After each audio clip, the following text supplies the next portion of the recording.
आप देख रहे हैं भूतिया विला। दोस्तों, अगर आप चैनल पर नए हैं तो चैनल को सब्सक्राइब जरूर कर लें और साथ ही वीडियो को लाइक करके नीचे कमेंट बॉक्स में अपनी राय जरूर दें ताकि हम आपके लिए ऐसी ही भूतिया घटना और ला सके। तो चलिए बढ़ते हैं आज की कहानी की ओर। दोस्तों, अंकित की शादी 3 साल पहले ही हुई थी। अंकित की शादी होने के जस्ट बाद ही उसकी जॉब एक बड़ी कंपनी में लग गई, इसलिए शादी होते ही अंकित अपनी पत्नी ललिता के साथ शहर आ गया था। अंकित और ललिता शादी के बाद अपने गांव ही नहीं गए थे। उनकी शादी को 3 साल होने को आए थे, पर अंकित और उसकी पत्नी ने गांव की तरफ देखा तक नहीं था, क्योंकि अंकित को कुछ दिन पहले कंपनी में अपने अच्छे काम के लिए प्रमोशन मिला था, तो उस पर जिम्मेदारियां बढ़ चुकी थी, इसलिए वह छुट्टी भी नहीं ले सकता था। इसी तरह कुछ महीने और बीत गए, पर अभी भी अंकित को छुट्टी नहीं मिली। मगर एक दिन शाम को गांव से ललिता को फोन आया कि अंकित की बहन ऋतु की सगाई तय हो चुकी है और कुछ दिन के बाद उसकी शादी होने वाली है, और इस जरूरी काम की वजह से अंकित को कंपनी से छुट्टी भी मिल गई। अंकित और ललिता बहुत खुश थे, क्योंकि अंकित को 1 महीने की छुट्टी जो मिल चुकी थी, तो अब दोनों गांव में आराम से जाकर रह सकते थे। अंकित के गांव जाने में 1 दिन का समय लगता था, इसलिए उन्होंने सोचा कि वहां जाकर सबको सरप्राइज देंगे और घर वालों को काफी खुश कर देंगे।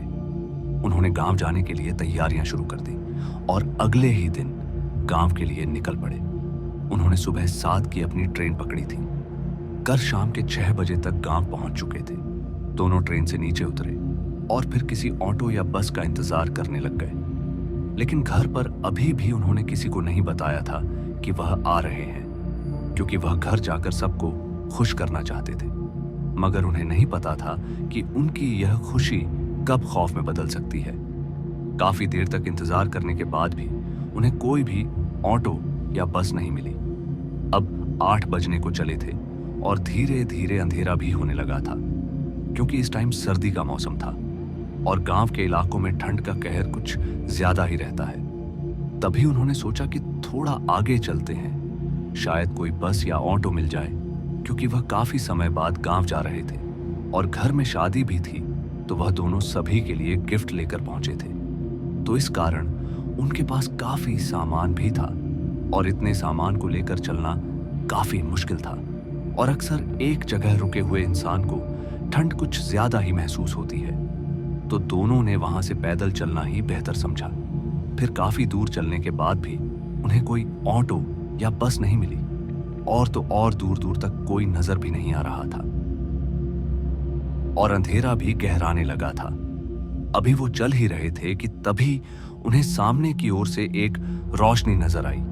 उन्हें लगा शायद कोई बस या ऑटो हो सकती है। तभी वह थोड़ा तेज चलने लगे कि कहीं वह साधन निकल ना जाए।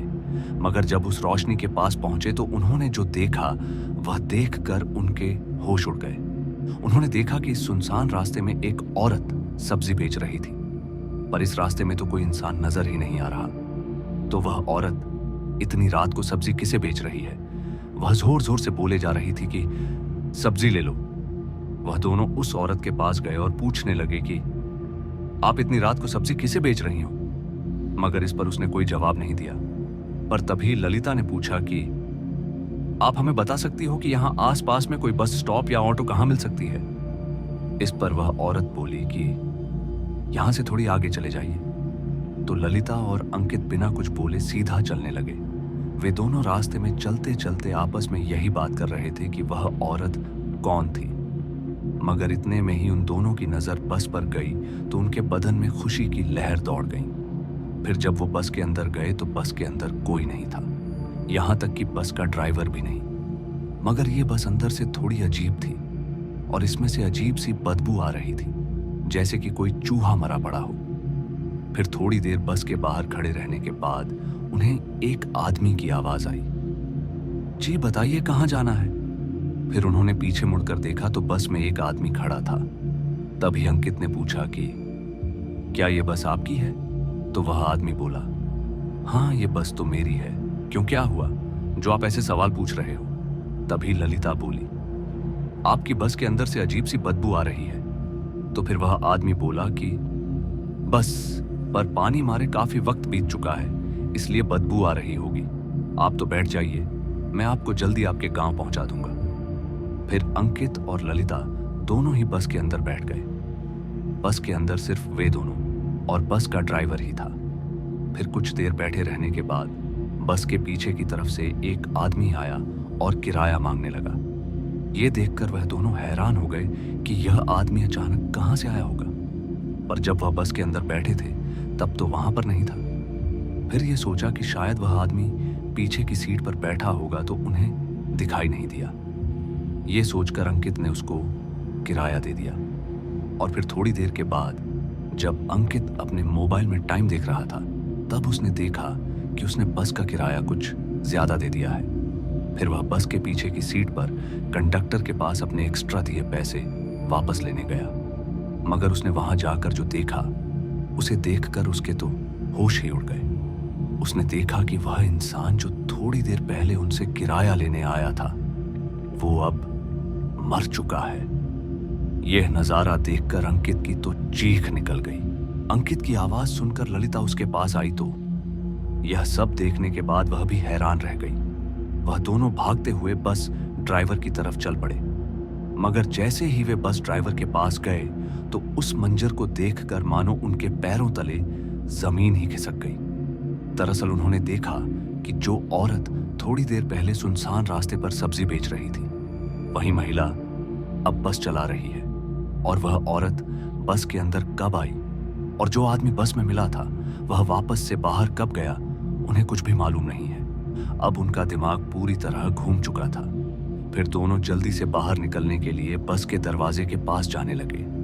तभी उस औरत ने ललिता का हाथ पकड़ लिया और बोलने लगी, जो भी इंसान एक बार इस बस के अंदर पहुंच जाता है तो उसकी लाश ही इस बस से बाहर निकल पाती है। ये सुनकर तो अंकित और ललिता को काफी डर लगने लगा। उन्होंने जैसे तैसे अपना हाथ छुड़ाया और बस के दरवाजे के पास गए। और जैसे ही बस के दरवाजे के पास गए तो उन्होंने देखा कि जो कंडक्टर कुछ देर पहले मौत के घाट उतर चुका था वह दरवाजे के पास खड़ा था। अब तो उन दोनों को भी लगने लगा था कि आज उनका बचना बहुत ही मुश्किल है। वह कुछ भी कर पाने में नाकाम थे। वो दोनों चुपचाप जाकर अपनी सीट पर अपने सामान के पास बैठ गए। वह जैसे ही सीट पर बैठे तो उन्होंने देखा कि उस बस का ड्राइवर जो उन्हें बाहर मिला था वह इस समय उनके सामने वाली सीट पर बैठा हुआ था और वह पूरा का पूरा खून से सना हुआ था।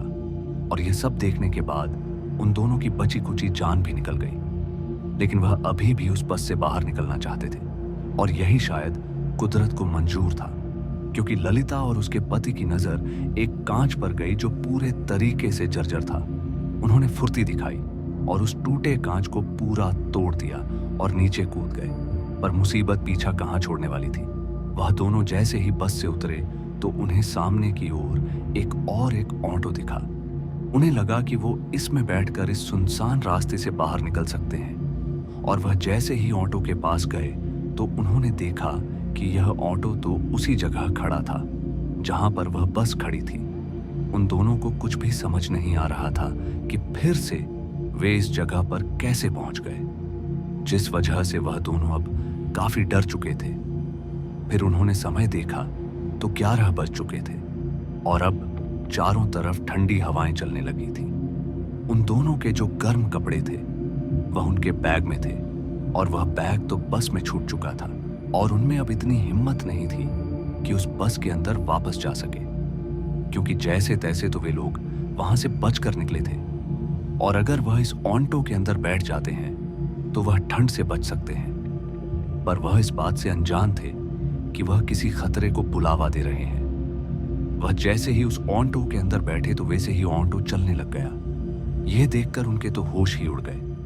अब अंकित समझ चुका था कि खतरा अभी भी उनके ऊपर मंडरा रहा है और अभी भी उनकी जान को खतरा है। उन दोनों ने ऑटो से कूदने की कोशिश की, पर ऑटो इस वक्त अपनी तेज गति से चल रहा था। वह दोनों अगर ऑटो से कूदते तो पक्का मारे जाते। अब उनके पास बचने का कोई रास्ता नहीं था। अब ना ही तो वो ऑटो से कूद सकते थे और ना ही ऑटो वाले को ऑटो रोकने को बोल सकते थे, क्योंकि ऑटो के अंदर सिर्फ वही दोनों मौजूद थे। और उसके अंदर उनके अलावा कोई भी मौजूद नहीं था। तभी उन्होंने सोचा कि वह ऑटो से कूद ही जाते हैं। अगर बच गए तो भगवान की मर्जी है, क्योंकि ऑटो के अंदर बैठे रहने से बच पाना तो वैसे भी नाकाम है। मगर जैसे ही वे दोनों कूदने लगे तो उन्होंने देखा कि किसी ने अंकित का हाथ पकड़ लिया, और उन्होंने जैसे ही साइड में देखा तो वहां कोई और नहीं बल्कि सब्जी वाली औरत ही थी, जिसने अंकित का हाथ पकड़ रखा था। अब तो ललिता और अंकित को लगने लगा कि आज की रात उनकी आखिरी रात होगी, पर किस्मत कभी भी बदल सकती है। जैसे ही वह औरत अंकित को अपने तरफ खींचने लगी, वैसे ही अचानक उसके ऊपर एक रोशनी पड़ी और उससे अंकित का हाथ छूट गया। और जैसे ही उसने अंकित का हाथ छोड़ा तो अंकित और ललिता दोनों ऑटो से कूद गए, और कूदने के बाद उन्होंने देखा कि उन्हें मामूली चोटें ही आई हैं। और जब सामने की तरफ देखा तो उनकी नजर सामने से हटी ही नहीं। दरअसल उन्होंने देखा कि उनका गांव अब नजर आने लगा था और वह मौत के मुंह से बच गए थे। फिर वह तुरंत ही अपने गांव की तरफ चल दिए और तेज कदमों के साथ आगे की तरफ बढ़ने लगे कि कहीं कोई दूसरा खतरा ना आ जाए। वे दोनों अपने गांव पहुंच गए थे और वहां पहुंचते पहुंचते अब सुबह हो चुकी थी। पर उन्हें इस बात की भी खुशी थी कि वह आज बच गए थे। तो दोस्तों, आज की इस कहानी में बस इतना ही, और मैं आपका दोस्त जल्द मिलूंगा एक ऐसी ही और डरावनी कहानी के साथ। धन्यवाद।